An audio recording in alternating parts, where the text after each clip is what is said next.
Hello, this is a teacher-facing video to introduce you to the Microbit, the EasyPlug Shield, and some of the sensors that you'll be using in this lesson.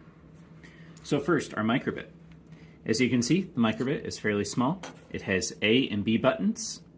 You can push those separately or together. This right here also receives an input. It's the Microbit logo, and so if you touch it, sometimes the Microbit will do things. On the back side of the Microbit, it points to where various sensors are and other features, including where you hook up the battery, which is right here, kind of a reset or a power button, and then right here is where the USB goes in. You'll notice there's other features too, such as a speaker, the processor, and a built-in compass. Down here we have what are called the pins. Those pins are not something we will use a whole lot, besides to plug the Microbit into the shield. Now, couple notes about the Microbit. First, it does need power. If it's plugged into the shield, which we will show in a second, it can get the power from that.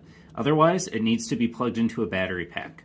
You should only attach a Microbit to a battery pack with 2 AAA batteries, like this one. The one with 6 AA batteries is only for the shield. It should never be plugged into this Microbit or it will fry it. To plug that in, you find the right orientation and plug in right there. I won't show you because sometimes these are somewhat difficult to get out. Then we have the EasyPlug Shield. What this does is it basically allows the Microbit to hook up to some different sensors without having to actually connect them to these pins directly, which can get kind of complicated. So the Microbit goes in here. Make sure it's facing so that the near side, where there's not much left over here, is the direction that the front of the Microbit is facing, with these little LED lights right here. The EasyPlug Shield also needs to be turned on. Here is where that power pack, the battery pack, goes, right there, and you turn it on right here. And then if there's a program download to the Microbit, it would then light up potentially, depending on how it's set. This EasyPlug Shield has some different ports for sensors to go into if they're the right type of sensor. So the ones we're going to use in this lesson are actually P0, which is where the soil moisture sensor will be hooked up.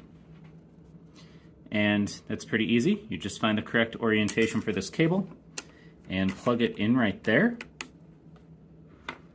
And we would do the same for the temperature and humidity sensor, which looks like this. Your kit does come with a couple different lengths of these cables, so make sure you're using cables that are long enough for what you want to use them for. And make sure also you are plugging into the right port, because sometimes if you plug sensors into the wrong port, they will cease to work.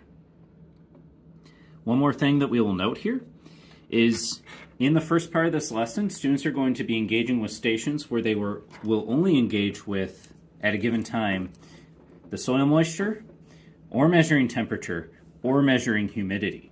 And so there will be several stations which have this sensor. Students will actually go to some that have the sensor to do temperature and some that have the sensor to do humidity, and then they'll realize that this particular sensor can measure both.